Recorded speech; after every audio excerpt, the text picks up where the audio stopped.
Good evening, boys and girls. It's Misty Lorenzo here. Tonight we're going to read the story, The Polar Express.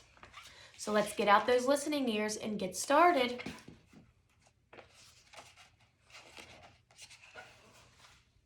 On Christmas Eve many years ago, I lay quietly in my bed. I did not rustle the sheets. I breathed slowly and silently. I was listening for a sound a friend had told me I'd never hear. The ringing bells of Santa's sleigh. There is no Santa, my friend had insisted, but I knew he was wrong. Late that night I did hear sounds, though not of ringing bells. From outside came the sounds of hissing steam and squeaking metal. I looked through my window and saw a train standing perfectly still in front of my house. It was wrapped in an apron of steam. Snowflakes fell lightly around it. A conductor stood at the open door of one of the cars. He took a large pocket watch from his vest, then looked up at my window. I put on my slippers and robe. I tiptoed downstairs and out the door. "All aboard!" the conductor cried out. I ran up to him. "Well," he said, "are you coming?" "Where?" I asked. "Why, to the North Pole, of course," was his answer. "This is the Polar Express." I took his outstretched hand and he pulled me aboard. The train was filled with other children, all in their pajamas and nightgowns. We sang Christmas carols and ate candies with nugget centers as white as snow. We drank hot cocoa as thick and rich as melted chocolate bars. Outside, the lights of towns and villages flickered in the distance as the Polar Express raced northward.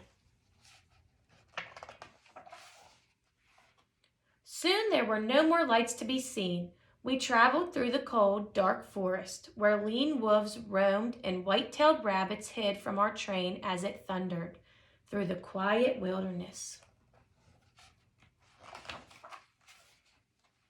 We climbed mountains so high it seemed as if we would scrape the moon, but the Polar Express never slowed down. Faster and faster we ran along, rolling over peaks and through valleys like a car on a roller coaster.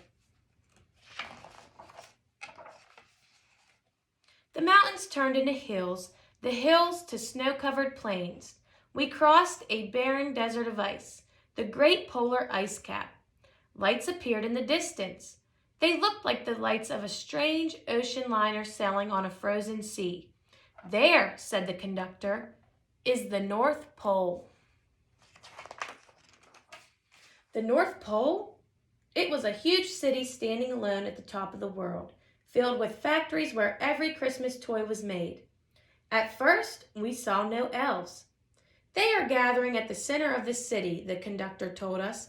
"That is where Santa will give the first gift of Christmas." "Who receives the first gift?" we all asked. The conductor answered, "He will choose one of you." "Look!" shouted one of the children, "the elves!" Outside we saw hundreds of elves.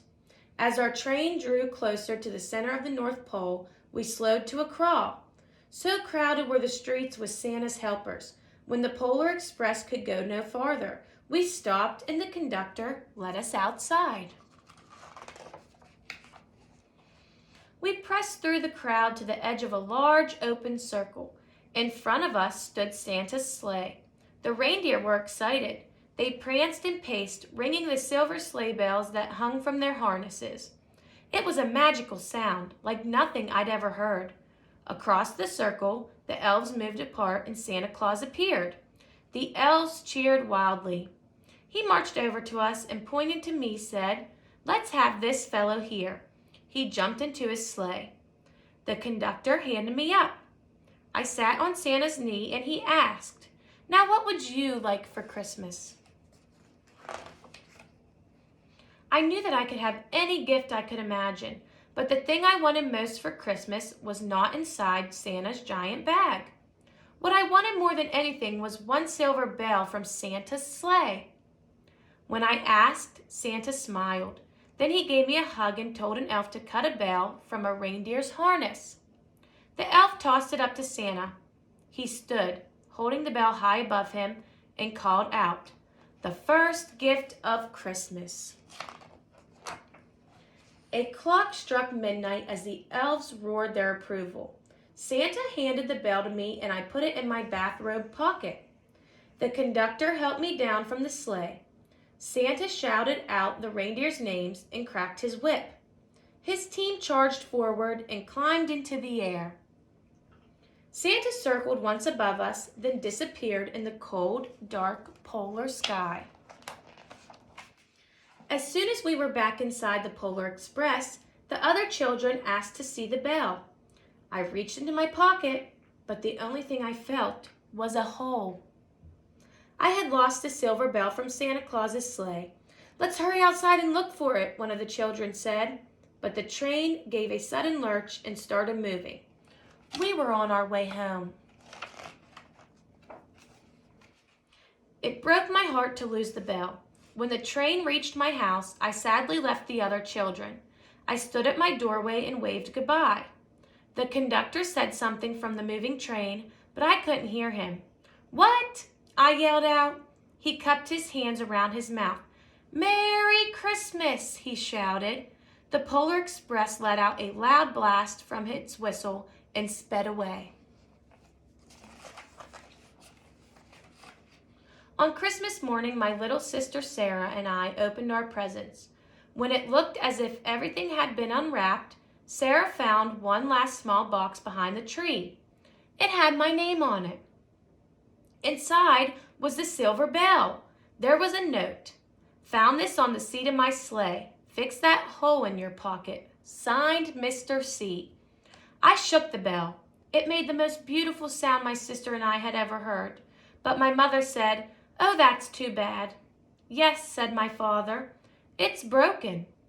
When I'd shaken the bell, my parents had not heard a sound. The end. Thank you for joining me tonight, guys. I hope you guys are working hard during your remote learning, and I can't wait to get back to school and see you all. Bye.